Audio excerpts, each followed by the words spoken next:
Okay, so here we're still going to start with u substitution. And you know what? I'm going to actually rewrite this. I'm going to write it as x, 2x minus 1 to the 1/2 dx. And let's choose our value of u, right? And I'm going to leave a little space actually over here. I'm going to write, so du is going to be 2 dx. Now we notice again, I'm missing the 2. But you'll notice that this still is not a perfect u substitution because we have what I'm going to call this extra variable x. There's no x in our du over here, right? We only had a linear function, degree 1, u equal to just a degree 1 expression, right? So what do we do, right? This is where the change of variable comes in. So here, I actually take this expression and I solve it for my x value. So I move my 1 over. I have u plus 1 is 2x, and I divide everyone by 2.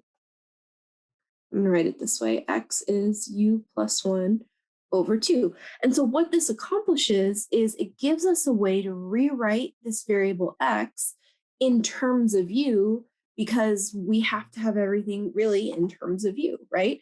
I can't have this mix of variables. You'll see a version of mixed variables when you get to multivariable calc, but that's a different process. It's very organized, right? For our purposes, I have to have agreeing variables, is how I'm going to say it. Okay, so let's rewrite. So the x is going to turn into a u plus 1 over 2. The middle portion, let's color code them. The middle portion, our u right here, is going to become, so times u to the 1/2. And our dx, which I kind of didn't finish, let me divide by 2.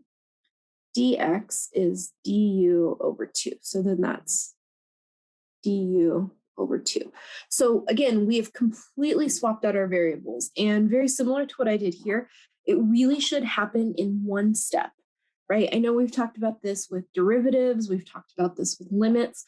We shouldn't be taking a derivative of one piece and leaving the rest. Like for the chain rule, it needs to all happen in one step. That is the full definition of a derivative. For us, this is the full substitution step. So I'm going to clean this up. So I'm going to write, I have 2 and 2. So actually, let me write it as 1/4 out here. I have u plus 1, u to the 1/2, and du. Now, an excellent question is, did we actually make it better, right? Totally valid question.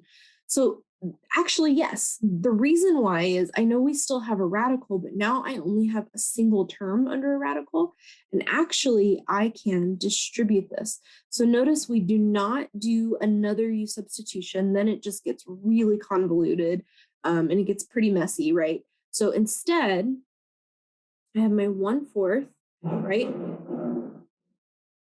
I'm just going to multiply. So I'm still integrating. I haven't gone through that operation yet.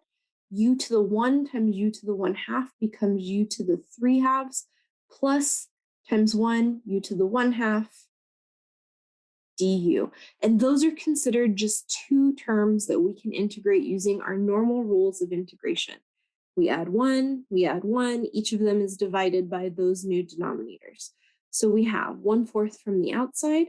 This becomes u to the 5/2 divided by 5/2, right? Plus u to the 3/2 divided by 3/2. And I need to include a plus c because I do not have variables of integration in this case, right? So another round of cleanup. I've got 1/4 times, this becomes 2 over 5 u to the 5 over 2, and this becomes 1/4, I'm distributing, right?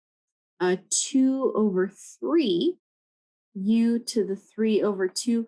Again, technically it is 1/4 c, but remember our conversation from before, c is arbitrary. What's the difference between 1/4 of an arbitrary number and just another arbitrary number, right?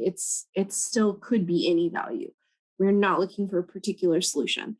So let's clean this up a little bit. I am going to cancel here and here, and I'm going to cancel here and here. So we end up with u to the 5/2 over 10 plus u to the 3/2 over 6 plus c, you can call it c1 if you want to give it another name. And really, there's nothing else to this other than I should substitute back, which I need to check what it is. 2x minus 1. So we get 2x minus 1. We're taking the square root of that to the 5th power over 10 plus 2x minus 1. Let me write my 5th power here. And the square root of that over 6 plus c. Again, you can call it c1 if you would like.